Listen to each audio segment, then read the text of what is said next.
The Springfield Armory M1A SOCOM 16. Let's check it out.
I've been wanting an M1A for about 25 years, and I've had friends that have owned them. I've shot a number of them. I just love them, and I've never owned one. So I was really excited to get this SOCOM 16. I really like the compact size. This is from the original M14, and what a grand rifle. On this table we have two legends.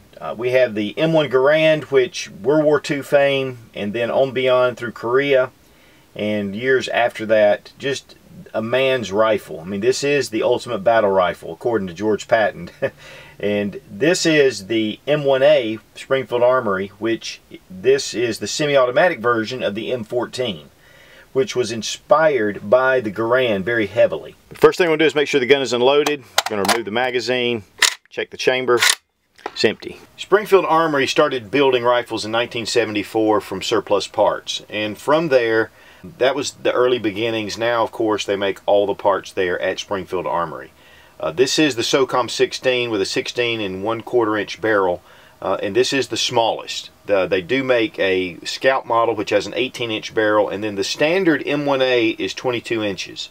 These have been employed in the U.S. military since 1959 and are currently being used in Afghanistan, because one of the problems has been that distances were well over 300 yards contact distance, and so the M14 was much more suitable for longer range than the M16 or M4.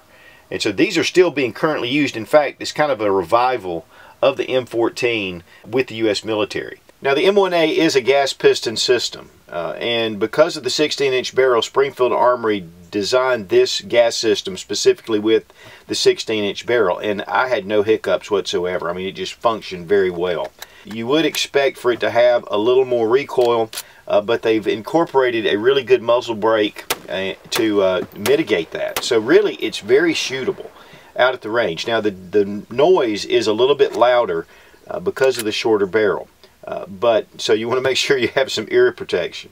But really, it was a pleasure to shoot. Shoots very smooth, very flat for a 308.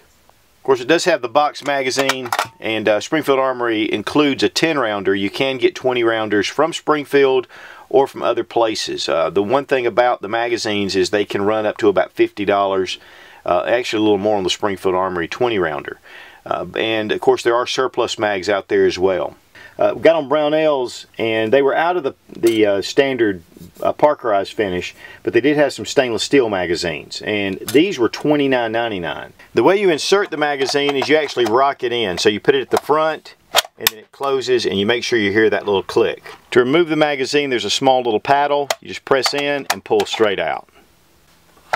Reinsert, up, click. Your safety is right here, right in front of the trigger guard. Bring it back, and that engages your safety. When you want to take your safety off, you just push it out. To show the operating features, let's remove the magazine. Grab your charging handle, pull it back, release. That puts a round right in the chamber. Now you'll notice the camming action of the bolt. It actually twists and rotates. Right here and here are surfaces on the receiver that hold that into place. So it's going to be a really strong lockup in the chamber. And then as the bolt comes back, you can see it unlocks and pulls back. It's a very beefy bolt, and of course it is in 308. The SOCOM 16 was introduced in 2004, so it's been around for about 12 years, and has a really strong track record. I know that the SOCOM CQB, which has a really modular stock system, it's a really beautiful rifle, but I just really wanted to go with something a little more traditional, even though I wanted to go with a shorter barrel. One of the big differences with the M14s was the process that it made for the upper receivers. It was really expensive. And so they do a cast alloy steel, and it's an A1S1 8620. It's a very strong steel. These guns have been proven. They're just excellent rifles. The barreling is, again, 16 1/4 inches. It's 1 11 twist, and they are carbon steel. With this size, you would expect, though, the recoil to be pretty heavy. But one of the great things about this rifle is this muzzle brake. This really tames the recoil. It makes it just a pleasure to shoot. You can see the small holes that go all the way around. It does incorporate on the front sight. There is a tritium little post right here that makes it nice, gives you a little bit of light in low light situations. Here on the rear we have an Aperture Sight, very similar to the Garand, and you have your adjustment knobs here and here so you can change elevation and windage. There's also a guide for stripper clips. Bring it back, and of course it holds open on the last round.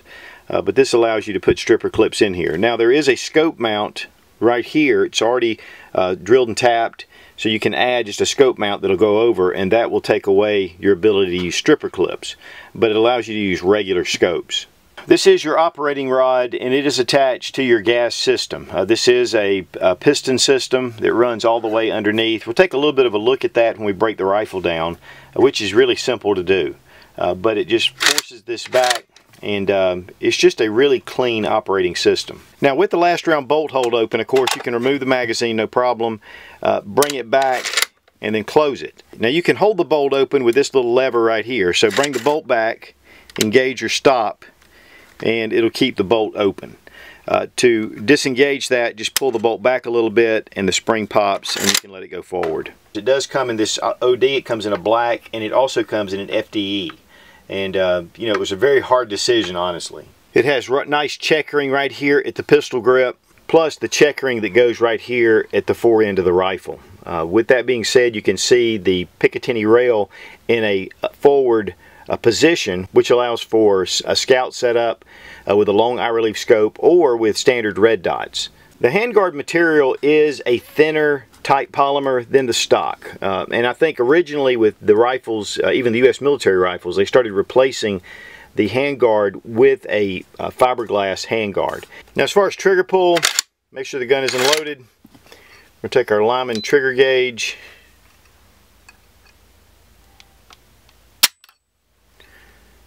£5 pounds 15 ounces, 5 pounds 12 ounces, 5 pounds 15 ounces. That's pretty consistent, and I was doing it earlier. It's a nice crisp break. Just a little take up right here, and then boom. And I mean, it is crisp. Reset right there, and that's super quick. The overall length of the rifle is 37.5 inches. It weighs 8.8 pounds. It's not light, but it's lighter than the 22-inch barreled brother. We're going to be taking this out to the range even farther and get some distance. I was shooting only about 100 yards and just doing the initial review and getting just a really good feel for the rifle. But the accuracy is excellent even at those ranges and then beyond. Now as far as accuracy, HPR 308 168 grain match ammo. We were shooting at 100 yards with the Leatherwood Hi-Lux 2x7 and getting really good groups. This is my first group, brought it down, and this is my last group. Shooting 5-round groups, so I felt pretty good about it, and once we really get some distance out there, we'll find out how well it'll do. There's a sling attachment on the back and right on the front. Now one really unusual feature that was carried over from the M14 is the butt plate, and it actually comes up, it's hinged, and this would ride on the shoulder of your soldier, so when he's firing fully automatic he could control it a little better, and that's just a pretty cool little thing. Or if you're shooting rapid fire, it probably wouldn't hurt. It's not super comfortable, but if you had a strap on like a backpack or whatever, you could ride that on it. Right here is for your cleaning kit, and it was a little tough getting out, so I'm going to use a little tool pops open. There are two holes here. One of them is 9 inches deep, so it's pretty deep into the stock, and this is to put your cleaning kit. Some of the M1A models, especially the competition models, have just a regular rubberized butt pad just to mitigate recoil. But again, with that muzzle brake, there's just not a lot of recoil. Snaps back into place, drop that down. We're going to field strip the rifle, and of course going to release the magazine, check the chamber again, and it's empty. Now engage your safety, take your trigger guard and just pull it down. And so it comes out just like the Garand. And then you can just pull this right out. Look at how beefy that trigger group is. Especially if you've been messing around with AR-15s. I mean, that is incredible.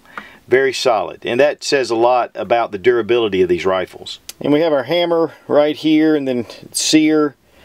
You can see the trigger guard, how it comes down, and this is how it locks into the stock. And there's your mag release. But this trigger group comes out really fast and easy. And this is what holds your action in, so be careful. Turn the rifle over, and then right here the stock is retained, so pull the back up and it'll come right out. And that is how simple field stripping is. Here you see your operating rod spring. This operating rod is actually attached to this and goes all the way up. Your gas piston is in here and it forces back. It's a pretty solid system all the way around. Now this gun obviously can be taken down further, but for time's sake we're not going to do that today. But I'm really thinking about doing that in an upcoming video and going through all the different details. But this is just what you need to do to field strip it, and you should be able to clean it from that. Now with your stock in hand, just take your upper receiver, place it forward this way and then lock it down.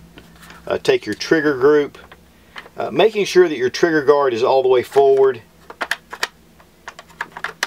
Get it into place and then just snap it down like that and you're good to go.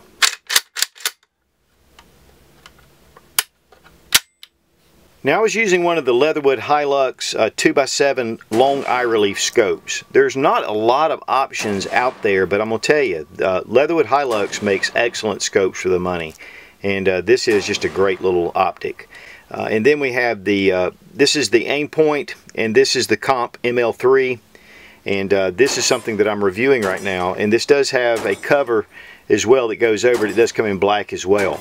And so really, if you want magnification, you know, something with like a long eye relief scope, but this really was designed to go with no magnification in a red dot like this. And of course the Aimpoint specifically for this rifle. And this is just an excellent optic.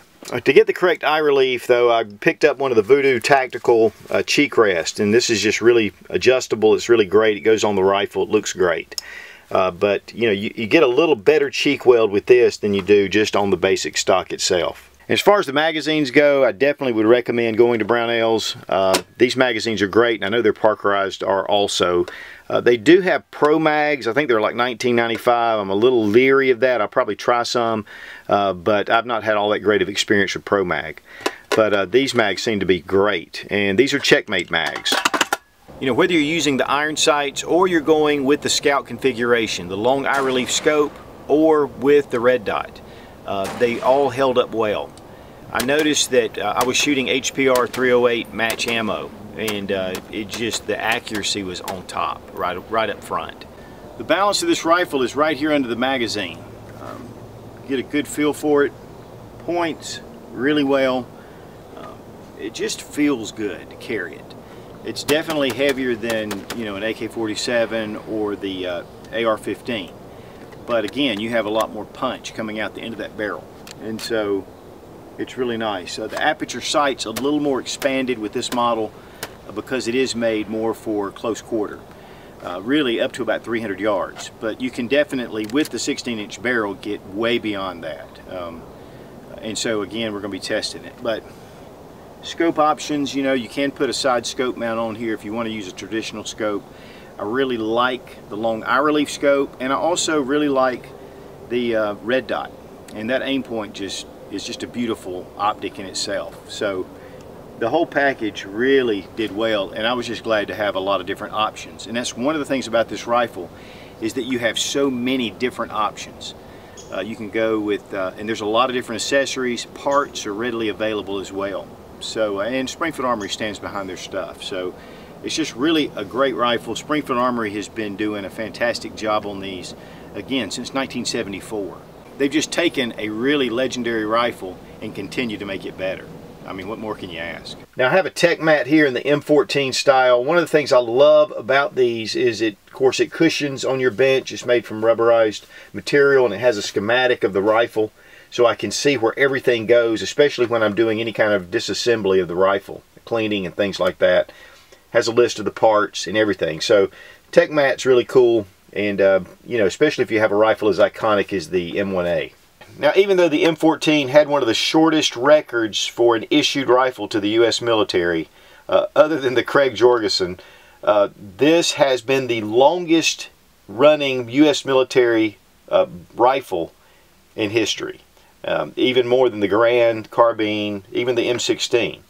The M14 has been in service in the U.S. military again since 1959 and continues to be in service even today. So the Springfield Armory M1A SOCOM 16, thumbs way up. Be strong, be of good courage. God bless America, long live the Republic.